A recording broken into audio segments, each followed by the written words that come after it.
Ibu Wakil Kepala Sekolah yang saya hormati Dewan Guru SMP Negeri 1 Depok, dan yang saya hormati pula Dewan Guru dari sekolah Depok.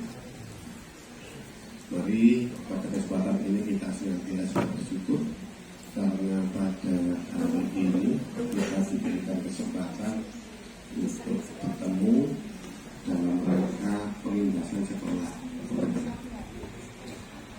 Perlu diketahui Bapak Ibu, ada hal yang perlu saya sampaikan kepada Bapak Ibu sekalian. Yang pertama, saya mohon maaf kepada sekolah-sekolah yang saya undang di SMP Negeri 1 Depok. Yang pertama, saya ucapkan selamat datang di SMP Negeri 1 Depok. Barangkali di antara Bapak Ibu ada yang belum pernah berkunjung atau melihat secara langsung kondisi SMP Negeri 1 Depok. Ya begini kondisinya Bapak Ibu, agak hijau, ya agak hijau, terus bangunan-bangunan belum tinggi, masih rendah semua.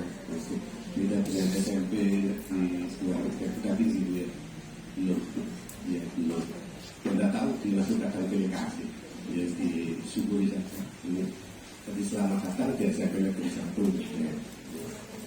Yang kedua, ini saya beserta komite pembelajaran yang ada di SMP Negeri 1 Depok ini mengundang Bapak Ibu, bukan berarti saya beserta komite pembelajaran ini lebih baik dari sekolah Bapak Ibu.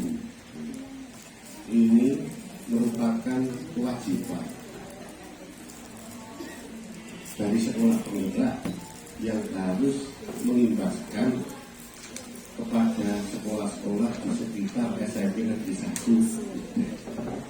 Jadi ini merupakan kewajiban saya. Kalau Bapak Ibu tanya narasumbernya siapa, Bapak Ibu perlu diketahui bahwa pada sekolah penggerak narasumber itu harus mandiri. Saya ulang, narasumber itu harus mandiri. Semuanya itu harus di backup oleh sekolah. Jadi pada waktu kita mengadakan workshop kemarin sebelum tahun pelajaran dimulai 2023-2024, selama kurang lebih berapa hari kemarin itu? 7 hari ya, 7 hari.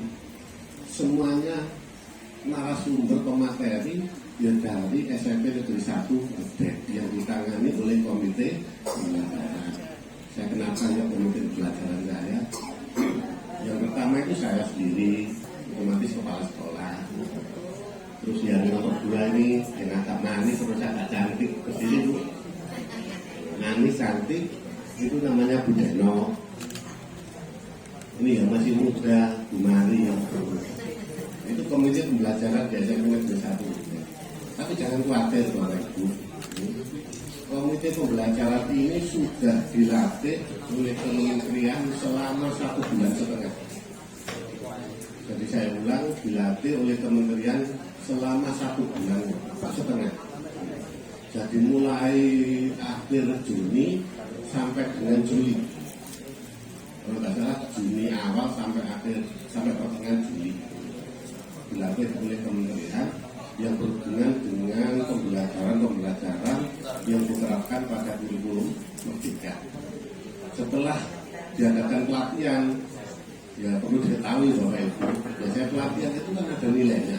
Kebetulan kami bertiga itu mendapat predikat sangat baik semua Bapak Ibu. Terutama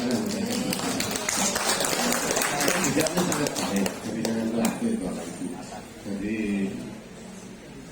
kalau ada apa-apa, intinya begini, kami selaku sekolah penggerak siap Bapak Ibu melayani Bapak Ibu. Kalau Bapak Ibu seandainya ada masalah yang berhubungan dengan pembelajaran, intinya itu. Jadi mohon maaf ya, kami tidak mengundang pengawas, tidak mengundang kami mana-mana, tetapi wajib semua kegiatan yang berhubungan dengan workshop ditangani secara mandiri. Di samping itu, Bapak Ibu, ini sudah 2 bulan, jadi ada lokakarya 1 bulan sekali. Lokakarya itu tujuannya mencari kelemahan-kelemahan, titik lemah yang dihadapi oleh guru. Jadi mengevaluasi guru-guru ini sudah berjalan sesuai dengan tugasnya sebagai guru atau belum. Itu dilakukan pada waktu kita mengadakan lokakarya. Terus pada waktu kegiatan PNO. Jadi rutin Bapak Ibu, kementerian itu selalu memberikan suatu evaluasi kepada kita, sehingga di sekolah penggerak itu diharapkan terus-menerus ada perubahan-perubahan, terutama perubahan yang mengarah pada pembelajaran, agar inti dari pembelajaran itu pembelajaran yang menyenangkan sesuai dengan karakter peserta didik itu betul-betul diterapkan di SMP Negeri 1 Gedek. Ini dengan takon fokus di SMP Negeri 1 Gedek, jawabannya belum. Saya ulang, jawabannya belum.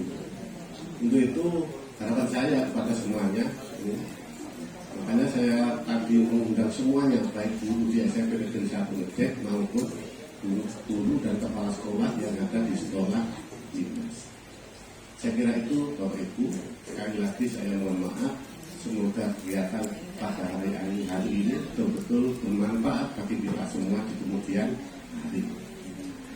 Terus ini yang terakhir, kepada sekolah-sekolah Imbas, ini kegiatan ini tidak hanya 1 kali Bu, kemungkinan nanti ya masih ada kegiatan ini kan ada on, terus ada lagi. Jadi nanti Bapak Ibu, kami sudah kembali bila ada hal-hal yang baru yang perlu diketahui oleh sekolah-sekolah, sehingga Bapak Ibu tidak ketinggalan informasi.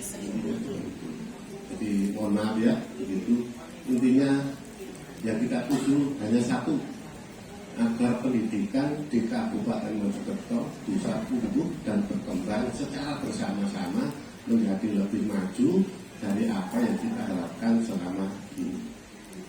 Saya kira itu yang perlu saya sampaikan. Barangkali ada hal yang tidak berkenan, saya mohon maaf. Saya akhiri. Assalamualaikum warahmatullahi wabarakatuh. Selanjutnya Bapak Ibu, pada hari ini tanggal berapa? Tanggal 19 Oktober pukul 8:52.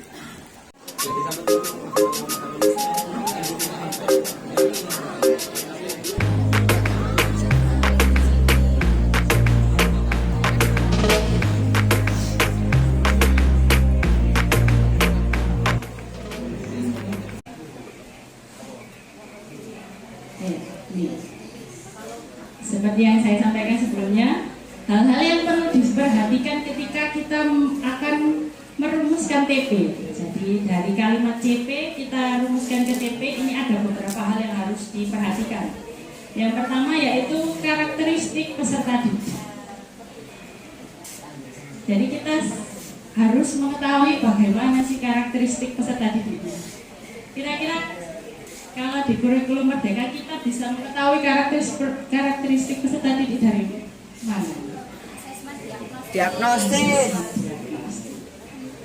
Jadi kita tahu dari penilaian awal itu bagaimana peserta didik yang akan kita hadapi itu, bagaimana karakteristiknya.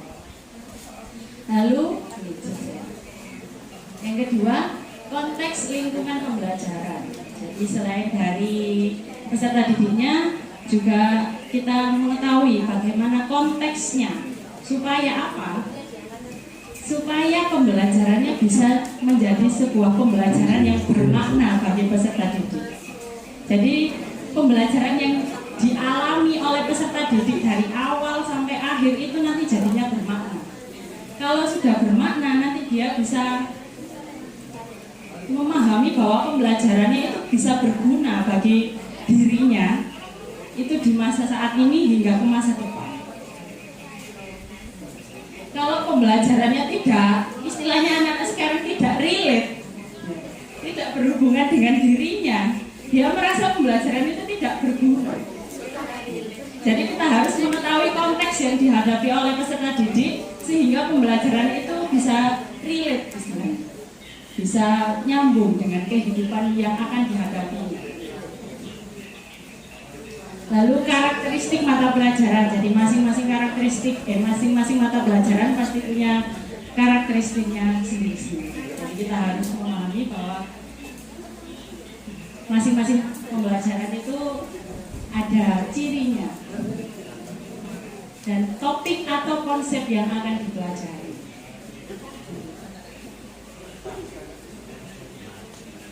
Jadi sudah saya jelaskan sedikit, ini bisa lanjut saja.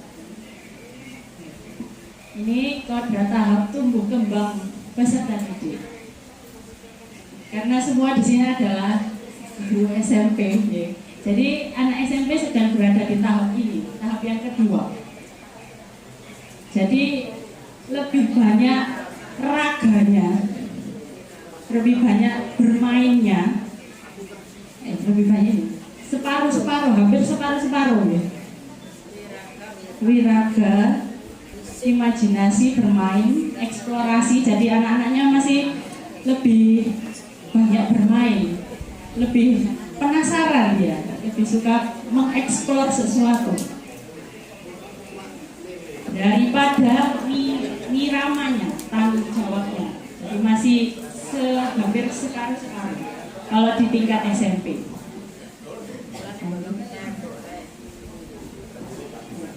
Kalau dari konteks lingkungan pembelajarannya dilihat dari visi misi sekolahnya apa, lalu lingkungan sekitar sekolahnya apa, baik itu lingkungan sosial maupun lingkungan alam dan masyarakat.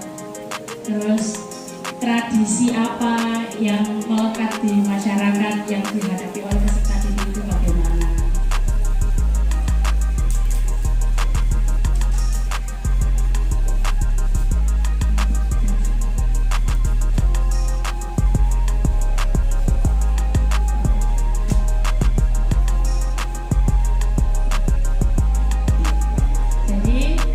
Tujuan pembelajaran itu diharapkan ada dua komponen ini prinsipnya. Yang pertama kompetensi, yaitu berisi kemampuan, mencakup sikap, pengetahuan, dan keterampilan yang dapat ditunjukkan atau didemonstrasikan peserta didik. Lalu yang kedua berisi ruang lingkup materi, konten dan konsep utama yang perlu dipahami pada satu unit pembelajaran.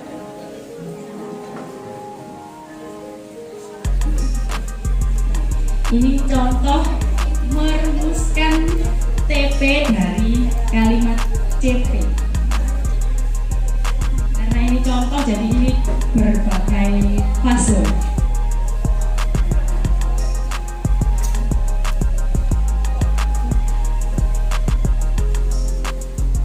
Jadi kalau yang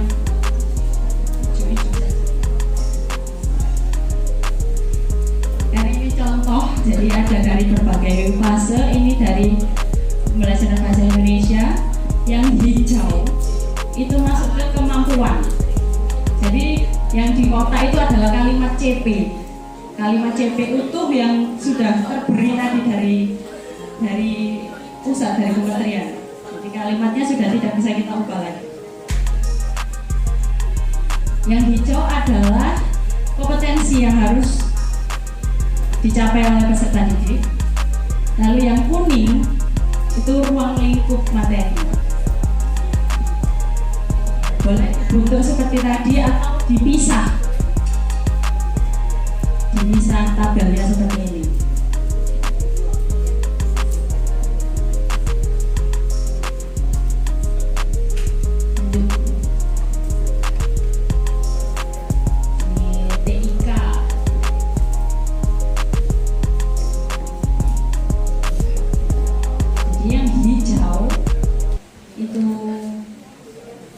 kompetensi yang harus dicapai, dan yang kuning adalah ruang lingkup materi yang dipelajari oleh peserta didik.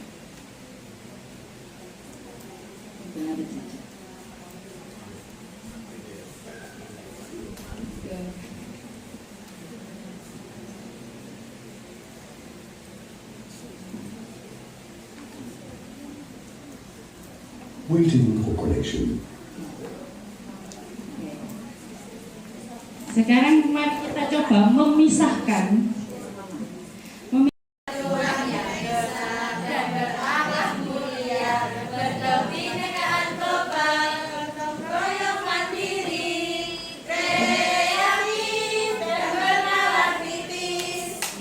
tepuk tangan.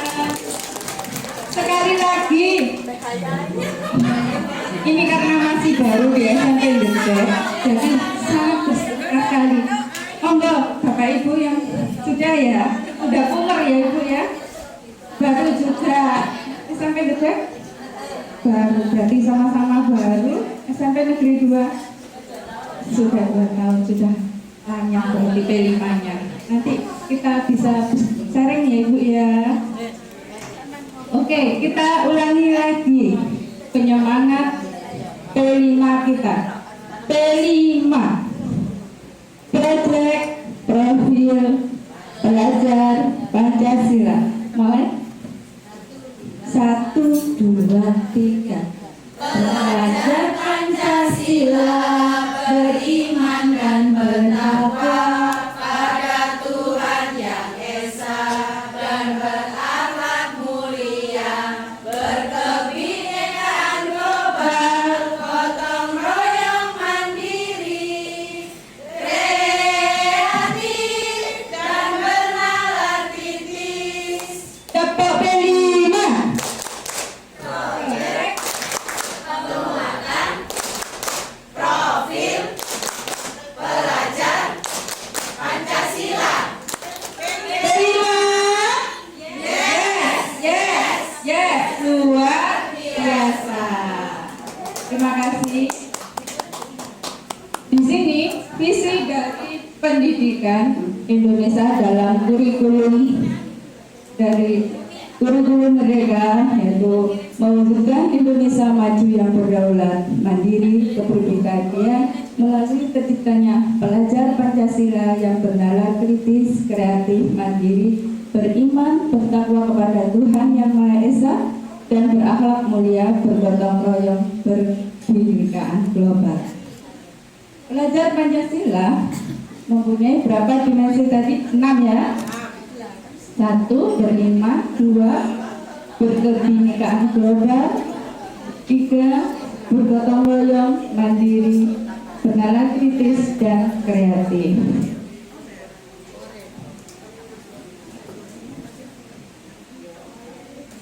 Nah, seperti ini gambaran dari profil pelajar Pancasila di satuan pendidikan.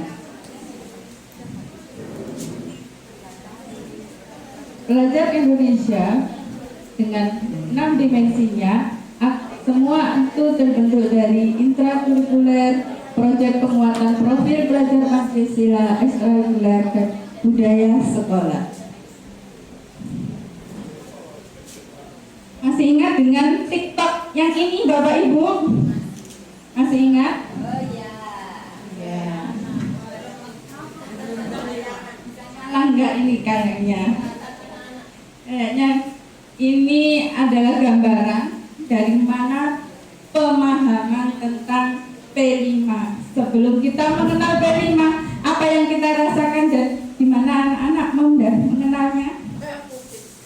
Masih ingat? Iya. Katanya merdeka, tapi gak merdeka.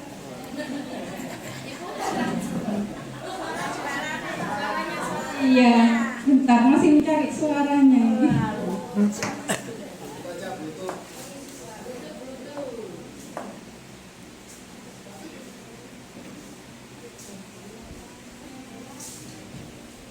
Karena dari pagi sudah dijelaskan begitu panjang, PMM juga lebih dijelaskan dengan aksi nyatanya bagaimana kita menentukan TP, dan sekarang ternyata beban merupakan beban kurikulum merdeka, tetap merdeka.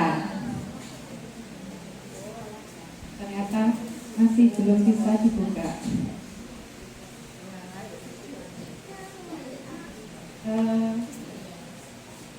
Kira-kira sudah pernah dengar ya Ibu, ya maaf ya karena BT-nya tidak bisa menyambung, ada gangguan.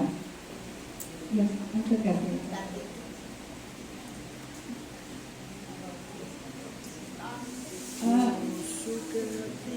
Ya. Dan di sini kami menyampaikan miskonsepsi dari P5 yang dari mana setelah pelaksanaan P5 begitu banyak pertanyaan, begitu banyak unek-unek yang ada di dalam pikiran dan hati kita. Betul Bapak Ibu? Salah satunya yang pertama dari kemarin PMO yang kita temukan banyak hal. Yang pertama kita mengetahui CP apa yang dimasukkan. CP bisa dimasukkan ke dalam P5 ternyata dalam kegiatan proyek penguatan profil belajar Pancasila. Bukan antar pelajaran, tetapi merupakan kegiatan kurikuler yang berorientasi pada penguatan profil Pancasila. Jadi setiap guru mata pelajaran tidak perlu melaksanakan dan memasukkan capaian pembelajaran. Karena untuk P5 difokuskan bukan untuk capaian pembelajaran interdiskuler, tetapi lebih kepada profil belajar Pancasila. Ya, ini ada yang kedua. P5 adalah satu-satunya media penguatan profil belajar Pancasila. Nah, tentunya P5 bukan satu-satunya metode untuk mengembangkan profil belajar Pancasila.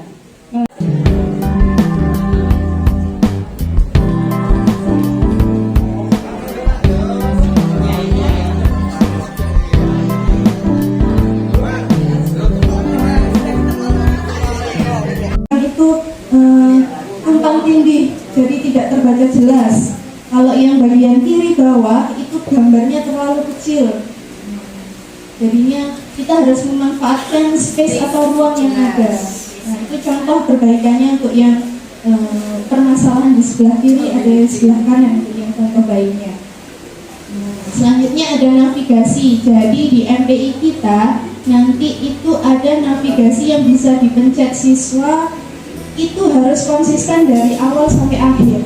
Contohnya kalau yang atas itu navigasi bawah itu kan banyak ya Bu. Nah, kalau yang sebelahnya itu ganti lagi. Jadi di tampilan pertama dengan tampilan kedua navigasinya beda.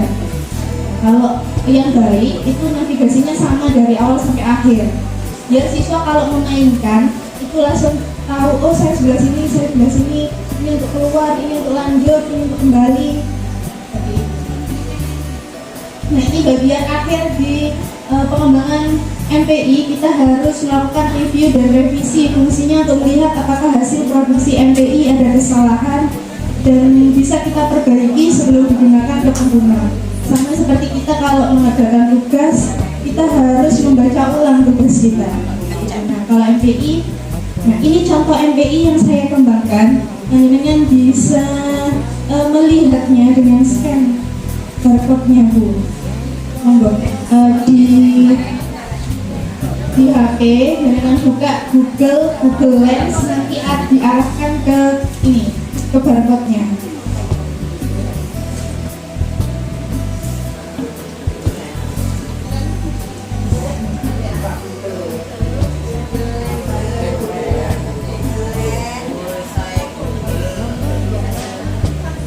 Di Google di pencarian itu kan ada yang gambarnya kayak kamera itu Bu. Nah, itu yang ditekan.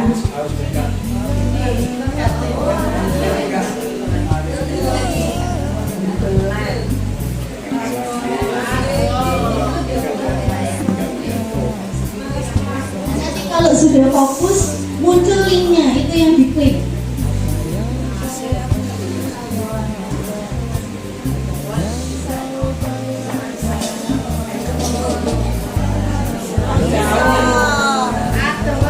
Kado.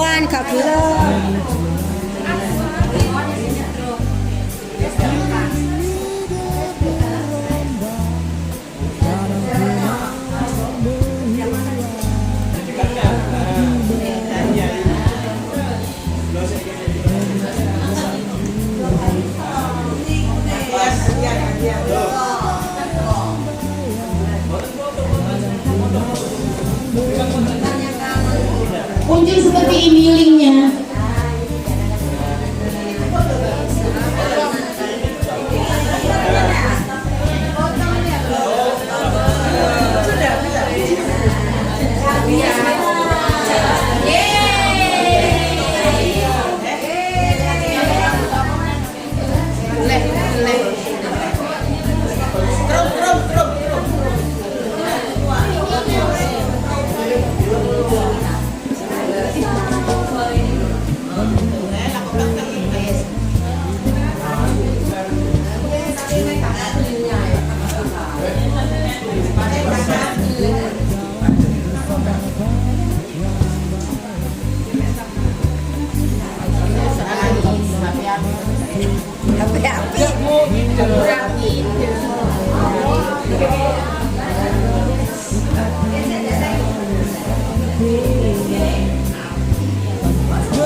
Ayo Bu, anak-anak semuanya kalau disuruh nyekin barcode ini di kelas.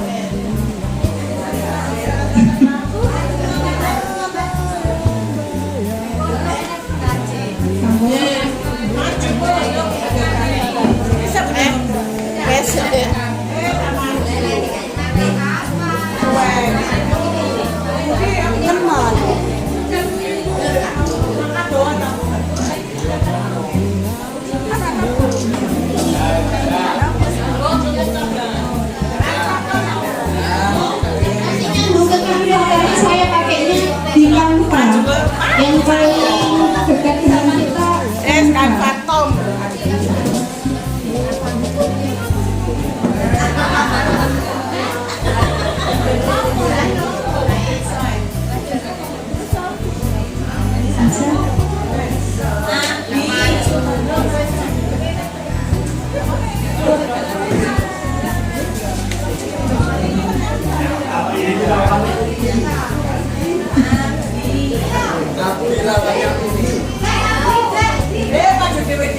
Aku sudah lama jalan.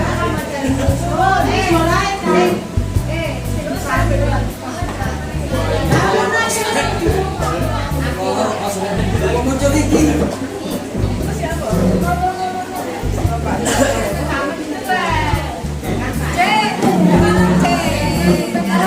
Terus kampanye di grup. Bisa. Sebulan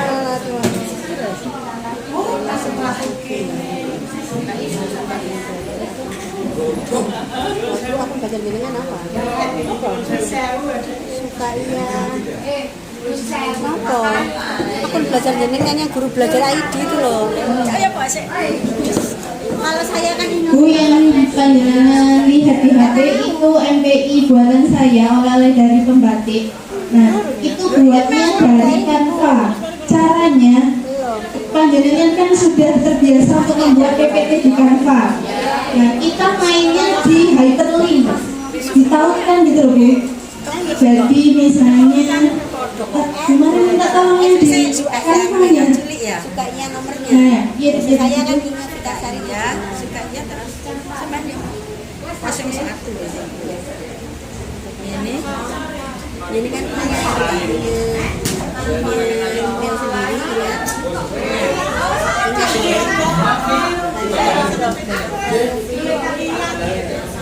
Ini kan PPT biasa ya Bu. Nah, setelah itu misalnya ini panjenengan boleh cari elemennya di bagian samping ini. Oke, sudah selesai. Caranya klik kanan.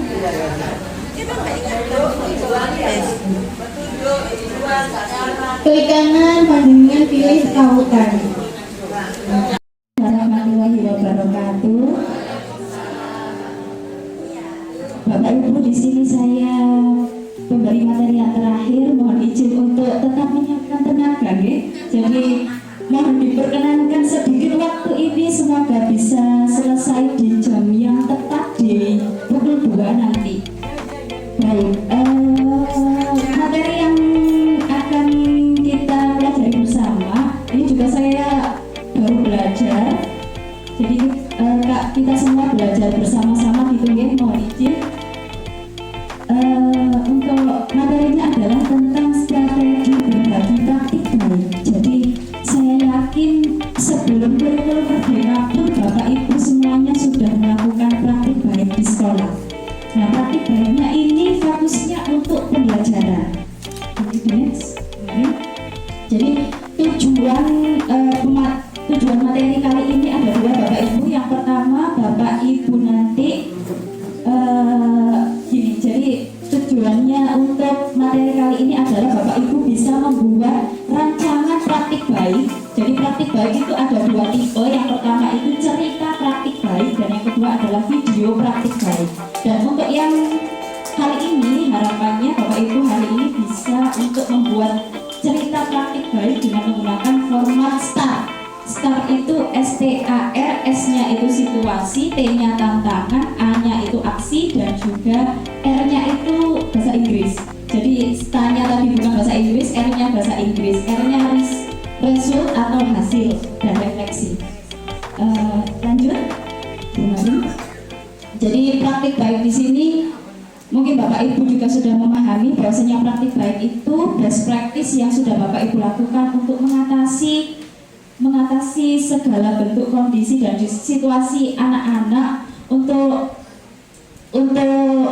mencari solusi terbaik dan memberikan pembelajaran yang bermakna dan difokuskan untuk berfokus pada peserta didik. Jadi best practice-nya itu bukan untuk menguntungkan kita, bukan untuk menguntungkan Bapak Ibu guru, tapi khususnya untuk memberikan pembelajaran yang bermakna dan berkesan untuk para siswa. Iya, lanjut Bu Marin. Oke, langsung saja kita ke cara untuk berbagi praktik baik. Lanjut Bu Marin. Nah, seperti yang tadi saya sampaikan, praktik baik di sini itu ada dua tipe Bapak Ibu. Jadi sebelumnya apakah Bapak Ibu sudah pernah mendengar platform Sinar Baik? Belum. Jadi nanti ternyata Kemendikbud itu sudah menyediakan sebuah platformnya ini bernama Sinar Baik. Jadi di Sinar Baik ini nanti bisa Bapak Ibu klik gitu ya, sinarbaik.kemdikbud.go.id.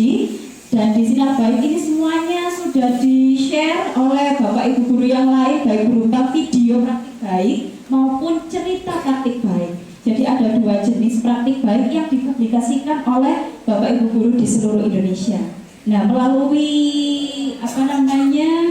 workshop hari ini harapannya baik kami sekolah SMP Negeri 1 Gedek maupun Bapak Ibu guru sekolah yang Pengindasan juga bisa untuk saling berbagi praktik baik ke seluruh guru di Indonesia.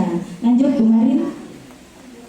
Nah, kalau cerita praktik baik, jadi nanti dokumennya itu berisi tulisan informatif dan juga tulisan inspiratif yang sudah Bapak Ibu guru narasikan dalam bentuk dokumen. Nanti ada formatnya Bapak Ibu, bisa diikuti saja. Nanti formatnya seperti tadi ya, STAR.